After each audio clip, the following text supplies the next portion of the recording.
Un PDG milliardaire répond à l'appel tremblant d'une petite fille. Elle lui dit que son fils unique est allongé inconscient sur la rue. En cet instant, son empire ne compte plus et sa vie est sur le point de basculer pour toujours.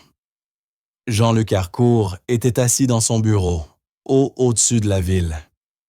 Les baies vitrées du sol au plafond lui offraient une vue parfaite sur la silhouette infinie de Paris, avec la tour Eiffel et les toits haussmanniens s'étendant à perte de vue. Le soleil de l'après-midi baignait les façades dorées, et dans le reflet du verre, son costume bleu clair paraissait presque argenté. Il ajusta ses boutons de manchette machinalement, ce geste devenu seconde nature après des années de conseils d'administration et de négociations. En surface, Jean-Luc semblait intouchable, le PDG milliardaire dont l'empire s'étendait sur plusieurs continents, l'homme qui avait chaque luxe à portée de main. Pourtant, ce jour-là, une inquiétude inexplicable pesait contre sa poitrine, comme si quelque chose d'invisible dans l'air voulait le prévenir. Lorsque le téléphone sur son bureau sonna, le bruit fut sec et inattendu, tranchant à travers le bourdonnement feutré du bureau comme une lame. Jean-Luc se pencha en avant, s'attendant à la voix calme d'une assistante ou peut-être à un autre investisseur exigeant son attention. À la place, ce qui résonna fut petit et tremblant, la voix d'un enfant à peine plus qu'un souffle. « Monsieur Harcourt, votre fils, il est allongé sur la rue. Il ne bouge pas. » Les mots trébuchèrent, brisés par de petits sanglots. Un instant, Jean-Luc crut avoir mal entendu, qu'il s'agissait d'une erreur cruelle ou d'une mauvaise plaisanterie. Mais le ton de la fillette portait quelque chose qu'aucun adulte ne pourrait imiter. Une peur brute, celle qui ne naît que lorsqu'on se trouve face à quelque chose de bien plus grand que soi. Son souffle se coupa. Le calme poli de l'homme d'affaires disparut instantanément, remplacé par la panique primale d'un père. Il serra le combiné plus fort, exigeant des réponses qu'il n'entendait même pas lui-même. La petite fille balbutia une adresse entre deux sanglots, et Jean-Luc sentit son monde entier basculer. Il repoussa sa chaise si brusquement qu'elle s'écrasa au sol. Mais il n'y prêta aucune attention. La pièce, qui ressemblait d'ordinaire au centre de commandement de son empire, sembla rétrécir autour de lui, chaque seconde s'étirant douloureusement.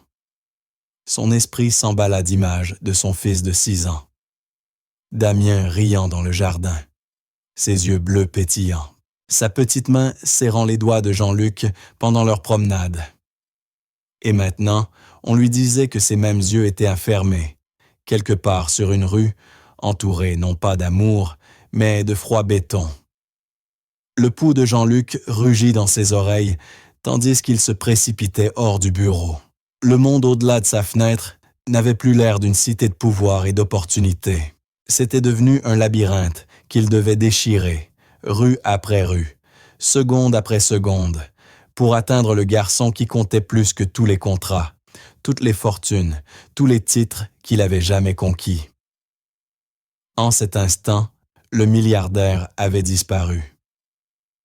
Il ne restait qu'un père, terrifié, désespéré, courant contre le temps. Sa voiture freina brusquement au bord de la rue, les pneus mordant l'asphalte, tandis qu'il ouvrait la portière sans même penser à couper le moteur. Son cœur battait si violemment qu'il avait l'impression qu'il allait se libérer de sa poitrine. La scène devant lui le figea sur place pour un instant qui sembla une éternité. Là, sur le pavé rugueux, sous la lumière déclinante de l'après-midi, gisait son fils. Le petit corps de Damien paraissait incroyablement fragile. Ses cheveux châtains ébouriffés comme par une bourrasque soudaine. Sa chemise bleu clair était froissée, son pantalon sombre taché de poussière, et son visage pâle semblait trop immobile, trop silencieux pour un enfant qui d'ordinaire rayonnait d'énergie et de vie. Accroupie à ses côtés se trouvait une petite fille que Jean-Luc n'avait jamais vue auparavant. Elle ne devait pas avoir plus de 6 ans, avec de longs cheveux blonds qui tombaient en mèches emmêlées autour de son visage. Sa veste en jean pendait lâchement sur une robe blanche, toutes deux salies par la poussière de la chaussée. Des traînées de larmes marquaient ses joues, et ses petites mains planaient au-dessus de Damien, comme si elle voulait agir, mais ignorait comment. Au moment où elle aperçut Jean-Luc, elle leva vers lui de grands yeux bleus terrifiés, et pendant un instant, il crut qu'elle allait fuir. Mais au lieu de cela, elle murmura d'une voix tremblante qui se brisa en milieu de phrase. « Je ne sais pas ce qui s'est passé. Il est juste tombé et il ne s'est pas réveillé. » Jean-Luc tomba à genoux, si violemment, qu'il sentit à peine le béton déchirer le tissu de son costume. Il tendit la main et toucha doucement le visage de Damian, désespéré de percevoir un signe de chaleur. Un mouvement qui lui dirait que ce n'était pas aussi grave que cela en avait l'air. Il pressa son oreille contre les lèvres de son fils, retenant son souffle jusqu'à ce qu'il capte le plus faible souffle, presque imperceptible. Un soulagement fulgurant l'envahit, si intense qu'il brouilla sa vision, mais il s'éteignit aussitôt, remplacé par la terreur. Son fils était vivant, mais à peine. Il essaya de rassembler Damien dans ses bras, mais ses mains tremblaient comme si elles appartenaient à quelqu'un d'autre, secouées par le poids de la peur plutôt que par celui de l'enfant. La fillette tendit la main instinctivement comme pour le soutenir, puis la retira rapidement, ses doigts se refermant en poing comme si elle réalisait qu'elle s'imposait. Elle se mordit la lèvre, le visage pâle, hormis les taches rouges laissées par les larmes. Jean-Luc força son regard à croiser le sien, et dans ses yeux effrayés, il vit non seulement la panique, mais aussi du courage. Malgré sa peur, elle n'avait pas fui, n'avait pas laissé son fils seul sur la rue. Elle était restée, même sans savoir quoi faire. Le son des sirènes lointaines glissa dans l'air de la ville, faible mais de plus en plus fort, et Jean-Luc s'y accrocha comme à une corde, le tirant du bord d'un gouffre. Il murmurait le prénom de son fils encore et encore, chuchotant des promesses, des marchés, tout ce que son esprit désespéré pouvait formuler dans cette tempête intérieure. La fillette restait au sol, observant, tremblante, murmurant pour elle-même des prières silencieuses qu'il percevait à peine. Le chaos de Paris tourbillonnait autour d'eux, les klaxons des voitures, les passants rassemblés au loin, les ombres des immeubles s'allongeant à mesure que le soleil déclinait. Mais pour Jean-Luc, le monde s'était rétréci à ce morceau de trottoir.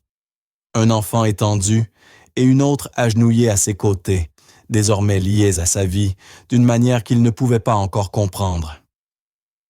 La plainte des sirènes du SAMU enfla jusqu'à remplir tout le quartier, résonnant contre le verre et la pierre des immeubles comme une alarme implacable qui refusait de s'éteindre. Les gyrophares rouges et bleus peignaient la rue de flashs frénétiques, et Jean-Luc remarqua à peine la foule qui s'écartait quand les urgentistes se précipitèrent vers eux. Il serra la petite main de son fils comme si lâcher prise signifiait le perdre à jamais, répétant le prénom de Damien d'une voix brisée par la peur. Ses mains d'ordinaire si sûres, celles qui avaient signé des contrats à plusieurs milliards et dirigé des entreprises entières, tremblèrent de façon incontrôlable en écartant les mèches de cheveux de son fils sur son front pâle. Les urgentistes s'agenouillèrent rapidement, leurs gestes précis, leur voix brève et calme. Mais pour Jean-Luc, chaque mot sonnait comme une langue étrangère qu'il comprenait à peine. L'un d'eux vérifia le pouls de Damien, tandis qu'un autre posait un petit masque sur son visage, insufflant de l'oxygène avec une régularité maîtrisée. Jean-Luc tenta de rester près de lui, mais on le repoussa doucement, lui demandant de laisser de l'espace. Ce rejet le frappa comme un coup physique. Il voulait hurler que c'était son fils, son unique enfant, qu'il ne devait pas être tenu à distance.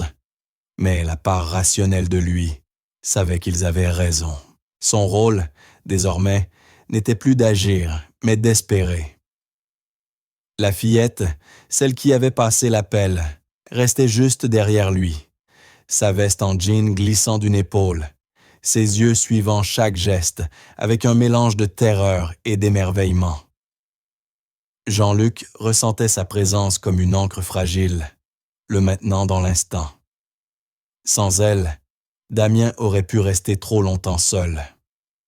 Cette pensée fit courir en lui un frisson qu'aucune richesse, aucun pouvoir ne pourrait jamais effacer. Quand ils soulevèrent Damien pour le placer sur la civière, la respiration de Jean-Luc se bloqua. Le petit corps de son fils semblait englouti par les sangles et les boucles, son visage presque caché sous le masque. Sa poitrine se soulevait et s'abaissait avec l'aide de la machine. Chaque souffle rappelait à quel point la frontière était mince entre la vie et quelque chose de bien plus sombre. Jean-Luc les suivit, trébuchant légèrement tandis que ses genoux menaçaient de céder, ses yeux ne quittant jamais la silhouette fragile de son fils. La porte de l'ambulance s'ouvrit dans un fracas métallique, et les urgentistes glissèrent à la civière à l'intérieur, leurs mains bougeant avec précision et rapidité. Jean-Luc monta aussitôt derrière eux, ignorant les protestations des brancardiers qui tentèrent de le retenir. Ils ne seraient pas séparés. Pas maintenant, pas quand chaque seconde comptait. À l'intérieur du véhicule, le monde devint un flou de lumières clignotantes, de voix pressantes et du bip régulier des machines suivant le rythme vacillant de Damien. Jean-Luc agrippait si fort la rambarde du brancard que ses jointures blanchissaient, penché assez près pour que ses larmes tombent sur la chemise de son fils. Il murmurait des mots plus proches de la prière que du réconfort. Des promesses qu'il renoncerait à tout si seulement Damien rouvrait les yeux. L'urgentiste le regarda brièvement, sans dureté, mais avec le détachement de celui qui avait déjà vu trop de pères ainsi, trop d'enfants vacillant au bord de la survie. À travers tout cela, Jean-Luc voyait surgir des éclairs de mémoire. Le rire de Damien, courant après un ballon dans le jardin, la façon dont il s'était un jour endormi sur sa poitrine après une longue journée, le son de sa petite voix posant 1000 questions sur le monde. Ses souvenirs se heurtaient à l'image présente de ce corps fragile, créant une douleur si brute que Jean-Luc crut qu'elle le briserait. Alors que l'ambulance filait dans les rues de Paris, sirène hurlante, Jean-Luc ressentit pour la première fois de sa vie ce que signifiait l'impuissance véritable. Il était un homme qui avait bâti des empires. Mais dans cet espace confiné, tout ce qu'il pouvait faire était de tenir la main de son fils et de prier pour qu'il ne s'éteigne pas. Quand l'ambulance s'arrêta enfin dans un crissement devant l'hôpital, Jean-Luc eut l'impression que le temps lui-même s'était dissous en un long moment sans souffle. Les portes s'ouvrirent brusquement et un courant d'air froid frappa son visage, tandis que les urgentistes tirèrent la civière où le petit corps de Damien était solidement sanglé. Jean-Luc sauta à terre à leur côté, trébuchant pour suivre le rythme, alors qu'on roulait son fils à travers les couloirs aveuglants, saturés de l'odeur stérile, du désinfectant et du bourdonnement lointain des machines. Les voix se chevauchaient, le jargon médical emplissait l'air, et les néons au-dessus clignotaient avec une régularité qui semblait se moquer du battement affolé de son cœur. Une infirmière tenta de l'arrêter aux portes battantes menant au service des urgences, lui disant qu'il ne pouvait pas aller plus loin. Mais sa protestation fut interrompue par le poids soudain d'une petite main tirant sur sa manche. C'était la fillette, la même silhouette fragile qu'il avait vue penchée sur le corps de Damien, gisant sur le trottoir, se tenait maintenant au milieu du couloir de l'hôpital. Ses cheveux blonds emmêlés, son visage encore strié de larmes. Elle paraissait minuscule, contre ces murs sans fin et stériles. Une enfant projetée dans un monde bien trop vaste et cruel pour elle. Jean-Luc se baissa pour croiser son regard, son propre visage marqué d'épuisement et de peur. La voix de la petite était douce, presque brisée, lorsqu'elle dit « Je ne savais pas quoi faire d'autre. Je ne pouvais pas le laisser là. » Ses yeux bleus débordaient de culpabilité, comme si elle pensait ne pas en avoir fait assez. Alors qu'elle avait déjà accompli la seule chose qui comptait. Elle avait empêché Damien de rester seule. Jean-Luc lui demanda son prénom, et elle murmura « Lila », d'une voix tremblante, mais assez ferme pour être entendue. Petit à petit, en attendant dans la salle d'attente avec elle à ses côtés, il apprit qu'elle n'avait pas de parents vers qui rentrer. Elle vivait avec une tante qui se souciait à peine de savoir si elle allait ou venait, et passait la plupart du temps à errer seule dans les rues. Ce jour-là, elle rentrait de l'école lorsqu'elle avait vu Damien s'effondrer. Bien que la peur l'ait glacée, elle trouva une cabine téléphonique et composa le numéro dont elle se souvenait grâce à une affiche concernant l'entreprise de son père. C'était un pari insensé, un saut désespéré de foi d'enfant, mais cela avait fonctionné, et désormais, Jean-Luc comprenait qu'il lui devait tout. Les heures s'effilochèrent alors qu'il restait assis dans cette salle d'attente, chaque tic-tac de l'horloge écorchant ses nerfs. Les sols de marbre poli et les fauteuils design, censés apporter calme et ordre, ne faisaient qu'approfondir le vide en lui. Pendant tout ce temps, Lila resta à ses côtés, parfois silencieuse, parfois murmurant de petites assurances qu'aucun adulte n'aurait pu offrir avec une telle innocence. Elle dessinait sur des morceaux de papier donnés par les infirmières des images d'un garçon souriant aux yeux brillants et les glissait vers Jean-Luc avec l'espoir qu'elle lui donnerait de la force. Il fut stupéfait par son courage, par ce lien étrange qui naissait entre eux dans l'ombre de la peur. Pour la première fois depuis des années, Jean-Luc se sentit impuissant dans tout ce qui comptait vraiment. Son empire, ses milliards, ses relations, rien de tout cela n'avait de poids ici, dans ce lieu où la seule monnaie était le rythme fragile du cœur d'un enfant. Pourtant, en regardant Lila, assise tranquillement à ses côtés, il sentit aussi poindre quelque chose d'inattendu. Il y avait une force dans sa présence, un rappel que même dans les ténèbres les plus profondes, la bonté pouvait surgir des recoins les plus improbables du monde. Cette réalisation n'effaçait pas la terreur qui le déchirait, mais elle lui donnait quelque chose à quoi se raccrocher. La croyance que peut-être le destin ne l'avait pas complètement abandonné, que peut-être Damien n'avait pas été laissé sans gardien à cet instant crucial. Et bien que la nuit s'étirât interminablement devant lui, Jean-Luc commençait à comprendre que la petite fille qui avait décroché le téléphone pourrait changer sa vie autant qu'elle avait sauvé celle de son fils. Les jours suivants s'écoulèrent avec une lenteur punitive, comme si le temps lui-même avait été étiré à l'excès et rendu cruel. Jean-Luc se retrouva à vivre à l'intérieur de l'hôpital, son monde réduit aux murs blancs et stériles de la chambre de son fils et au bip fragile et constant des moniteurs qui maintenaient Damien accroché à la vie. Il restait des heures sur une chaise raide au chevet, son costume autrefois impeccable froissé, sa cravate abandonnée, son visage assombri par une barbe qu'il ne se souciait plus de raser.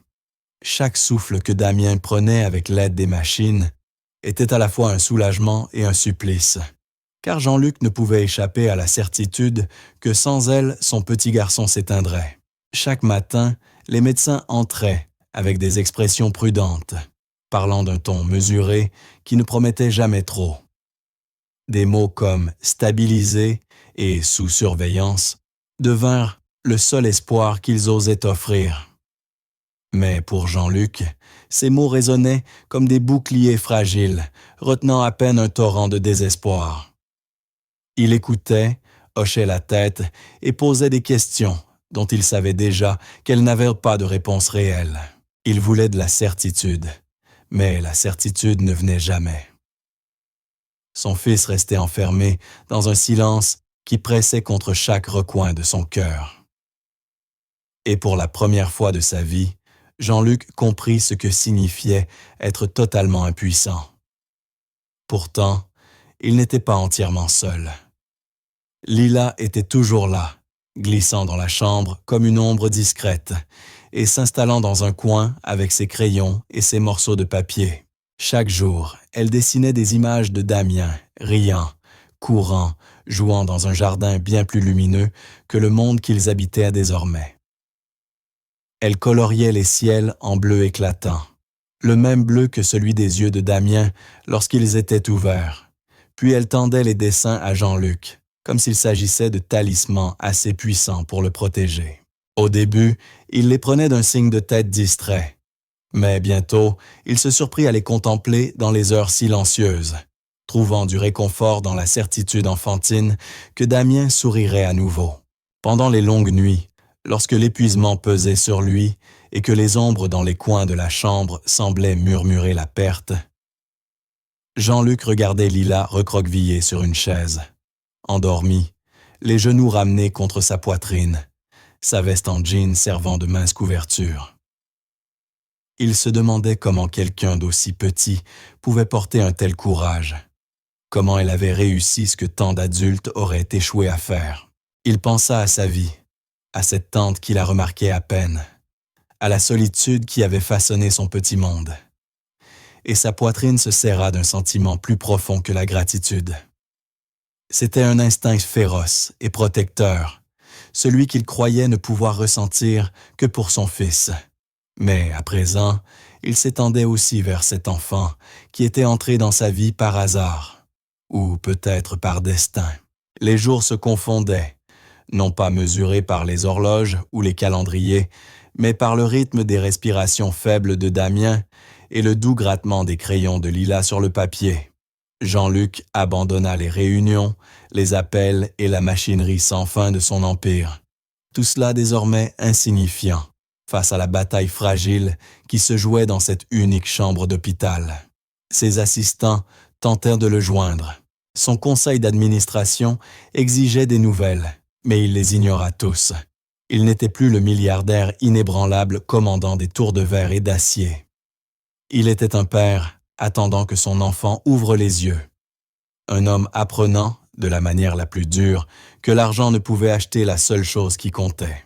Dans ces heures interminables, Jean-Luc sentit le poids de chaque erreur qu'il avait commise, de chaque instant qu'il avait passé à courir après le pouvoir plutôt que de chérir le temps avec son fils.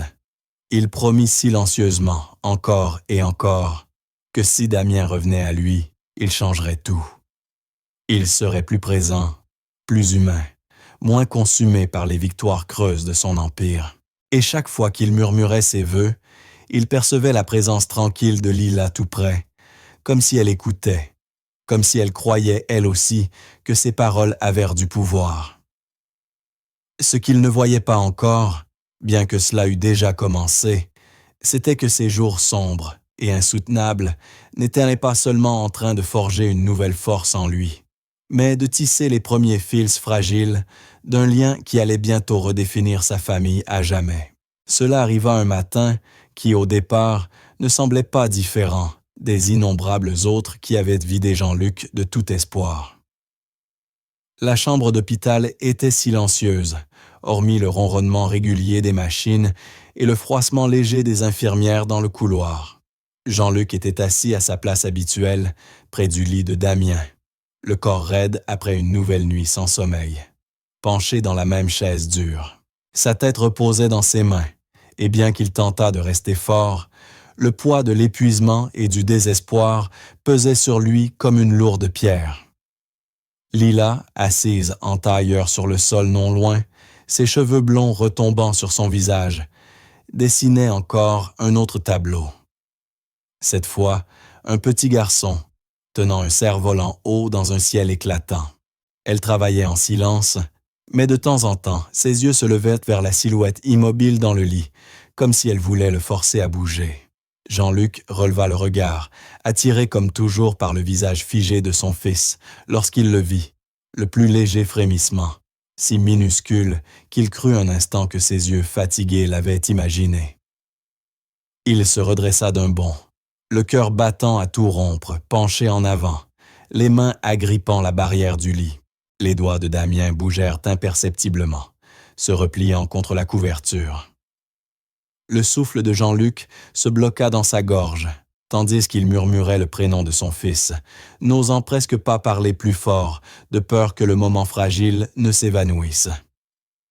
D'abord, il n'y eut rien de plus, Puis la poitrine de Damien se souleva d'une respiration plus profonde que celle fournie par la machine, et ses paupières frémirent dans un effort hésitant, fragile. Le son qui échappa aux lèvres de Jean-Luc était à moitié un sanglot et à moitié un rire. Un son d'incrédulité libéré après des jours de silence. Il appela encore le prénom de Damien, cette fois plus fort, sa main tremblante saisissant celle, minuscule, qui venait enfin de remuer. Lila laissa tomber ses crayons dans un fracas sec et se redressa d'un bond, ses grands yeux bleus fixés sur le garçon alité. Les moniteurs émirent un bip au rythme changé, et l'infirmière qui venait d'entrer poussa une exclamation avant de courir alerter les médecins. Pour Jean-Luc, le monde se réduisit à cet instant où les yeux de Damien s'ouvrirent enfin, hagards et voilés, mais indéniablement vivants. « Papa ». Le mot était à peine audible, un souffle si fragile qu'il semblait pouvoir se briser s'il était répété. Mais pour Jean-Luc, c'était le son le plus puissant qu'il eût jamais entendu. Il appuya son front contre la main de son fils, les larmes coulant librement sur son visage, son corps secoué par un soulagement si intense qu'il en devenait douloureux. Il murmura des réconforts, des promesses, de la gratitude, tout à la fois, les mots se précipitant dans sa bouche, tandis qu'il embrassait encore, et encore, les petits doigts de Damien. Lila se tenait à côté du lit, les mains serrées contre sa poitrine, les larmes dévalant ses joues, comme si ce moment lui appartenait tout autant. Médecins et infirmières affluèrent dans la chambre, leurs voix rapides et pressées, tandis qu'ils vérifiaient les constantes de Damien, ajustaient les moniteurs et parlaient en succession rapide. Mais leur présence s'effaçait dans l'esprit de Jean-Luc. Tout ce qu'il voyait, c'était le regard mi-éveillé de son fils, luttant pour se fixer, mais habité de l'étincelle indéniable de la vie. Le garçon était faible, sa voix à peine un souffle, mais la manière dont il s'accrochait à la main de Jean-Luc était plus forte que n'importe quelle force dans la pièce. Pendant des heures après, Jean-Luc refusa de quitter le chevet de son fils, s'agrippant à chaque mot, chaque regard, chaque sourire fragile que Damien parvenait à offrir. L'hôpital restait un lieu de bip mécanique et de murs stériles. Mais pour Jean-Luc, il s'était transformé en théâtre de miracles. Il avait contemplé l'abîme de la perte, en avait senti le poids l'écraser jusqu'à croire qu'il allait se briser. Et pourtant, en cet instant où les yeux de son fils s'étaient ouverts, la lumière était revenue dans un monde devenu insupportablement sombre. Lila restait proche, veillant comme une gardienne, son petit corps presque vibrant de soulagement. Bien qu'elle parlât peu, Jean-Luc le voyait dans son expression. Cette victoire était la sienne aussi, car sans son courage, rien de tout cela n'aurait été possible. Et tandis que Damien sombrait de nouveau dans un sommeil réparateur, Jean-Luc s'assit en arrière, tenant les mains des deux enfants, comprenant avec une clarté qui le frappa au plus profond du cœur que sa vie ne serait plus jamais la même. Dans les semaines qui suivirent le réveil de Damien, le monde stérile de l'hôpital céda lentement la place à la chaleur du foyer. Jean-Luc se découvrit changé d'une manière qui rendait son ancienne vie semblable à un écho lointain. Il ne passait plus ses matinées enfouies dans des dossiers, ni ses soirées enfermées dans des réunions interminables. Désormais, toute son attention allait à son fils, qui retrouvait ses forces jour après jour. La première fois que Damien réussit à s'asseoir seul, Jean-Luc sentit un élan de fierté si violent qu'il en eut les larmes aux yeux. Chaque petit progrès, chaque sourire, chaque éclat de rire, chaque mot prononcé avec plus d'énergie, devint une victoire plus grande que n'importe quel triomphe financier qu'il avait jamais connu. Pourtant, même dans ces instants de joie, son regard se posait souvent sur Lila, jamais loin du côté de Damien. Et il comprenait avec une certitude grandissante que cet enfant, apparu dans leur vie par hasard, faisait désormais partie du cœur même de leur existence. Layla s'était installée dans un rythme discret au sein de la maison Harcourt. sa présence aussi naturelle que le tic-tac de l'horloge ancienne dans le hall. Au début, elle avait été timide, hésitante à entrer trop avant dans la lumière de cette nouvelle vie, observant toujours depuis les coins, comme si elle s'attendait à ce que quelqu'un lui dise qu'elle n'avait pas sa place. Jean-Luc remarqua la manière dont elle hésitait avant d'accepter des gestes simples de bonté. Un repas chaud posé devant elle, un lit moelleux préparé dans la chambre d'amis, même une main posée doucement sur son épaule. C'était comme si elle craignait que chaque geste soit retiré dès l'instant où elle oserait y croire. Mais Damien, avec la détermination innocente d'un enfant, ne la laissait jamais s'éloigner longtemps. Il insistait pour qu'elle s'assoie à côté de lui au dîner, l'entraînait dans ses jeux, partageait ses jouets sans la moindre hésitation, comme si son cœur l'avait déjà reconnue comme la sœur qu'il n'avait jamais eue. Un soir, après que Damien se fut endormi, en serrant encore dans sa main une petite voiture, Jean-Luc trouva Lila dans le salon, recroquevillée sur le canapé, une couverture enroulée autour de ses épaules. Elle paraissait petite et fragile dans l'immensité de la pièce, ses yeux fixés sur les flammes vacillantes de la cheminée. Il s'assit à côté d'elle, sans parler d'abord, lui laissant l'espace de décider si elle voulait se confier.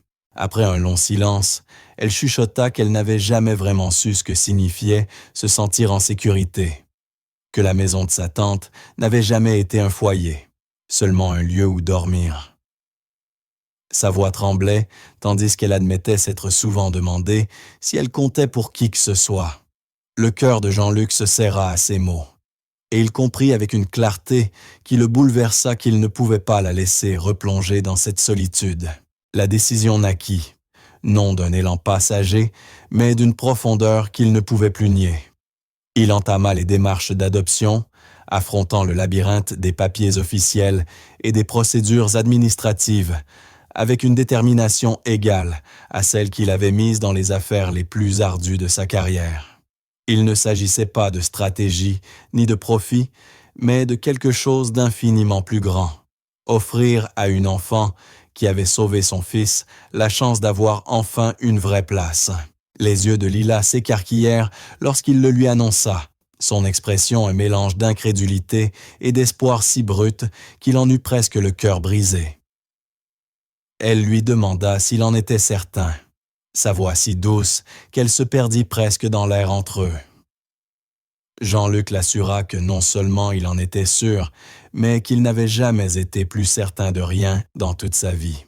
Lorsque les papiers furent enfin signés et que le jour arriva de la ramener chez lui, comme sa fille, de nom comme de cœur, Jean-Luc ressentit un sentiment d'accomplissement total qu'il n'avait jamais connu auparavant.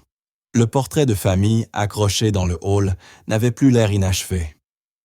Il y avait désormais une place pour elle, non pas comme une invitée ni comme une étrangère, mais comme quelqu'un qui portait le même amour et la même appartenance que Damien. Les murs du manoir, autrefois résonnants du seul tic-tac des horloges et du bruit occasionnel des appels d'affaires, vibraient désormais des rires de deux enfants.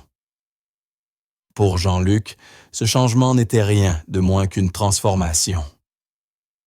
Il regardait Lila et Damien ensemble, l'un revenu du bord de l'abîme, l'autre arraché à une vie de négligence. Et il comprit que cela, plus que tout le reste, constituait la véritable mesure de la richesse. Le premier vrai jour de printemps arriva, sous un ciel si clair qu'on aurait dit qu'il avait été lavé durant la nuit. Et Jean-Luc se retrouva dans le jardin de son domaine, regardant ses deux enfants se poursuivre à travers l'herbe. L'air vibrait de leur rire, net et éclatant, résonnant contre les hauts murs de pierre, qui autrefois semblaient des barrières, mais qui à présent semblaient protéger la vie qu'ils contenaient. Les joues de Damien retrouvèrent leur couleur, la pâleur de la maladie remplacée par l'énergie vibrante d'un garçon qui avait retrouvé son avenir. Ses jambes le portaient avec agilité sur la pelouse, ses cheveux châtains captant la lumière du soleil tandis qu'il courait, ses yeux bleus étincelants chaque fois qu'il jetait un regard en arrière vers Lila, qui le suivait de près, sa veste en jean flottant derrière elle tandis qu'elle sprintait, son propre rire se mêlant au sien dans une mélodie que Jean-Luc n'aurait jamais pu imaginer quelques semaines plus tôt. Il se tenait dans son costume bleu clair, le même qu'il portait le jour de l'appel. Pourtant, il ne ressemblait plus à une armure, ni à un symbole de pouvoir. Ce n'était plus qu'un vêtement, l'enveloppe d'un homme dépouillé jusqu'à l'essentiel et reconstruit par l'amour et la perte. Il regardait ses enfants et comprit que ce n'était pas seulement un nouveau chapitre de sa vie, mais une histoire entièrement nouvelle. Une histoire que la richesse seule n'aurait jamais pu écrire. L'empire qu'il avait jadis défendu avec tant d'ardeur paraissait lointain et presque insignifiant face à l'empire vivant et respirant de joie qui se tenait devant lui. Chaque sourire de Damien, chaque éclat de confiance dans les yeux de Lila lui rappelait que sa véritable fortune ne se trouvait pas dans les chiffres d'un registre, mais dans les liens forgés au cœur même de la souffrance. Lorsque leur course effrénée ralentit, les enfants s'effondrèrent côte à côte dans l'herbe, haletants et riant, pointant du doigt les nuages qui dérivaient paresseusement au-dessus d'eux. Jean-Luc s'approcha et s'abaissa pour s'allonger près d'eux, sentant la terre solide sous lui, l'air empli du parfum des fleurs nouvelles. Damien se roula sur le côté et se blottit contre son père, ses petits doigts s'accrochant au tissu de sa manche. Lila s'appuya contre l'autre bras de Jean-Luc, sa tête reposant doucement sur son épaule. Et dans cet instant, tous trois formèrent un cercle de chaleur qu'aucune tempête ne pourrait briser. Jean-Luc passa un bras autour de chaque enfant et les serra contre lui, fermant les yeux, tandis qu'une paix qu'il n'avait jamais connue auparavant l'envahissait totalement. Il pensa à quel point il avait frôlé la perte de tout, à la fragilité de ce fil de vie lorsque Damien gisait inconscient, et à l'incroyable hasard qui avait placé une petite fille esseulée là, à ce moment précis, pour tout changer. Le souvenir de cet appel le hantait encore, non plus avec de la peur, mais avec une gratitude si profonde qu'elle ressemblait à de la révérence. C'était comme si le destin lui-même était intervenu, tissant Lila dans leur existence, non par accident, mais par dessein. Il murmura un remerciement discret à l'univers, à la force mystérieuse qui avait guidé ses pas ce jour-là, et se promit de ne jamais gaspiller cette seconde chance. Alors que le soleil commençait à descendre, projetant de longs rayons dorés à travers le jardin, Jean-Luc contempla son fils et sa fille et sut que leur histoire porterait toujours les cicatrices de ce qu'ils avaient enduré. Mais ces cicatrices ne les définiraient pas. Elles seraient des rappels de leur force, de l'amour découvert dans les heures les plus sombres, du lien indestructible né de la douleur. Le choc d'avoir presque perdu Damien et le miracle d'avoir gagné Lila l'avaient transformé en quelqu'un qu'il reconnaissait à peine. Non plus un PDG, non plus un milliardaire, mais un père, dont la plus grande fortune reposait désormais dans les deux petites mains qu'il tenait. Et lorsque les enfants s'apaisèrent, leur rire se muant en soupirs satisfaits, Jean-Luc comprit que la fin de leur épreuve n'était pas seulement heureuse. Elle était extraordinaire, car elle leur avait offert non seulement la survie, mais aussi la famille qu'ils avaient toujours été destinés à devenir.